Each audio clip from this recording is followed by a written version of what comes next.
Hello friends, welcome to our YouTube channel online study.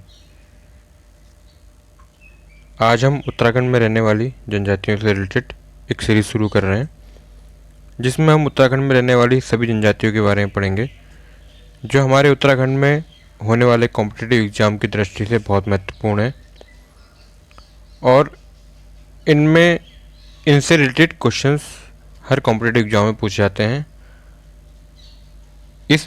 इस series में हम इनकी वेशभूषा, निवास, उत्पत्ति, आवास, पहनावा से संबंधित महत्वपूर्ण बिंदुओं में चर्चा करेंगे। फ्रेंड्स, चलिए आज का वीडियो शुरू करते हैं। भोटिया जनजाति उत्तराखंड की सबसे बड़ी जनजाति कौन सी है? भोटिया जनजाति है। और कुमाऊं की भी सबसे बड़ी जनजाति कौन सी है? भोटिया जनजाति है। ठीक है, भोटिया जनजाति के बारे में, ये किस प्रकार की जनजाति है? ये उत्तराखंड की एक भोटिया जनजाति एक अर्धघुमंतु जनजाति है।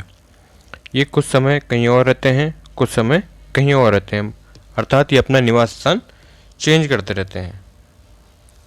उत्पत्ति, इनकी उत्पत्ति मंगोल प्रजाति से हुई थी। ये अपने आप को किरात वंशीय खस राजपूत भी मानते हैं। इनका निवास स्थान, मैंने जैसे कहा था कि ये अर्धघुमंतु जनजाति हैं। ये अलग अलग जगह पर रहते हैं, कभी कहीं कभी कहीं। ठीक है, ये चमोली, पिथौरागढ़, उत्तरकाशी, अल्मोड़ा जिले के उत्तरी भागों में ऊंचाई वाले क्षेत्रों में पाए जाते हैं। ठीक है, यह जनजाति महा हिमालय की सर्वाधिक जनसंख्या वाली एक जनजाति है। इनकी वेशभूषा कैसी होती है? इनका कद छोटा होता है, चेहरा गोल और सिर बड़ा, आँख छोटी और नाक चपटी होती है। ठीक है, इनके आवास के बारे में हम चर्चा करेंगे। जैसे मैंने बताया था, ये अर्धघुमंतु जनजाति है। ये ग्रीष्म काल में अपना आवास कहीं और रखते हैं, शीतकाल में अपना आवास कहीं और रखते हैं। ठीक है, जैसे ग्रीष्म काल में इनका आवास क्या होता है? ग्रीष्म ऋतु में ये 2000 से 3000 मीटर ऊंचाई वाले स्थानों में जहाँ चारागाह की सुविधा हो वहाँ आवास बनाकर रहते हैं। अर्थात जैसे प्लेन्स में उस समय गर्मी पड़ती है तो ये ऊंचाई वाले इलाके में जाते हैं, जहाँ ठंड होती है वहाँ ये चले जाते हैं। ठीक है, शीतकालीन आवास, शीत ऋतु में घाटी में अपने शीतकालीन आवास, जिसे ये गुंडा या मुंसा कहते हैं, वहाँ लौट जाते हैं। अर्थात जब शीतकालीन में जब वहाँ बर्फ़ पड़नी शुरू होती है तो ये अपने शीतकालीन आवास जो इन्होंने गुंडा या मुंसा बनाया होता है वहाँ ये लौट के आ जाते हैं। इनका पहनावा कैसा होता है? जैसे इनका पहनावा पुरुषों में अलग और महिलाओं में अलग अलग होता है।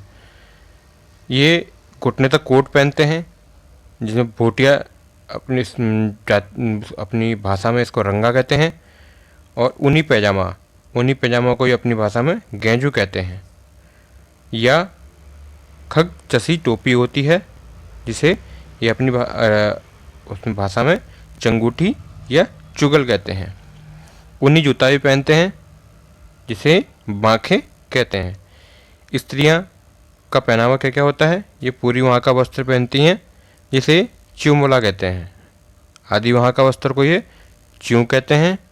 और टोपिनुमा वस्त्र जो च्यूमाला, और कमर में बांधने वाले वस्त्र को जख्या कहते हैं। ठीक है,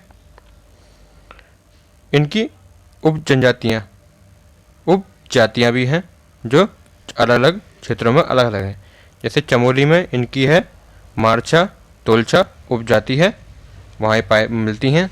और उत्तरकाशी में इनकी जाड़ भोटिया, उत्तरकाशी में इनकी कौन सी है? जाड़ भोटिया जो है वो उत्तरकाशी में पाए जाते हैं। इनका मूल गांव जदगू है। जदगू के निकट जनक ताल है। वो अपने आप को इसलिए अपने आप को जनक का वंशज मानते हैं। इनकी भाषा रोम्बा होती है। इनमें विघटित परिवार व्यवस्था पाई जाती है। ठीक है, सामाजिक व्यवस्था, इनकी सामाजिक व्यवस्था कैसी होती है? भोटिया जनजाति में पितृसत्तात्मक व्यवस्था पाई जाती है। अर्थात पितृसत्तात्मक यह है कि जो घर का सबसे बड़ा मुखिया होता है वो पिता होता है। ठीक है, विवाह प्रथा, इनके समाज में रंगवंग या युवाग्रह प्रथा का प्रचलन पहले था। रंगवंग किससे संबंधित है? भोटिया जनजाति से संबंधित है। ठीक है। इनमें एक पत्नी प्रथा का चलन है, लेकिन कहीं कहीं भवज देवर विवाह, अर्थात भवज देवर विवाह किससे कहते हैं, जैसे बड़े भाई की मृत्यु हो जाएगी तो उसके छोटे भाई के साथ उसका विवाह कर दिया जाता है, तो उसे भवज देवर विवाह कहते हैं। गंधर्व विवाह भी इनके समाज में देखने को मिलता है, ठीक है। धर्म, इनका धर्म क्या है, भोटिया जनजाति के लोग, अधिकांश जो लोग हैं वो हिंदू धर्म को मानते हैं, लेकिन कुछ कुछों ने अपना धर्म परिवर्तन कर दिया, जैसे बहुत से लोग बौद्ध को मानने लग गए हैं, या अनेक धर्मों को इन्होंने ग्रहण कर लिया है।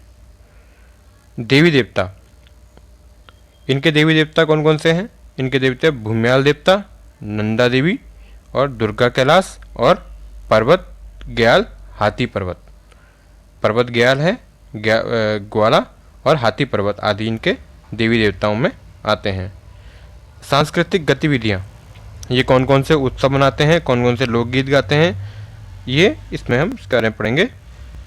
उत्सव, इनके उत्सव कौन कौन से होते हैं, भोटे जनजाति में कंडाली नामक उत्सव प्रमुख है, जो प्रत्येक 12 वर्ष बाद मनाया जाता है, ठीक है।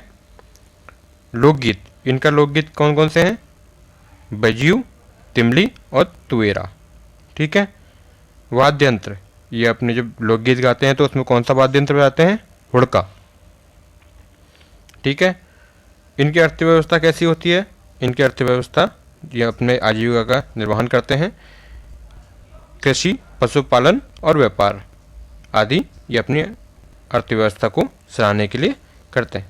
थैंक यू फ्रेंड्स, अगर आपको हमारा वीडियो पसंद आए तो इसे लाइक कीजिए और हमारे चैनल को सब्सक्राइब कीजिए। Thank you. इस वीडियो में हमने भोटे जनजाति से रिलेटेड सारे पॉइंट्स को कवर किया है, जिसमें इसकी जनजाति के बारे में हमें पूरी जानकारी इस वीडियो से प्राप्त हो जाएगी, जो हमारे उत्तराखंड में होने वाले कॉम्पिटिटिव एग्जाम्स की दृष्टि से बहुत ही महत्वपूर्ण है। ठीक है मैम, थैंक यू।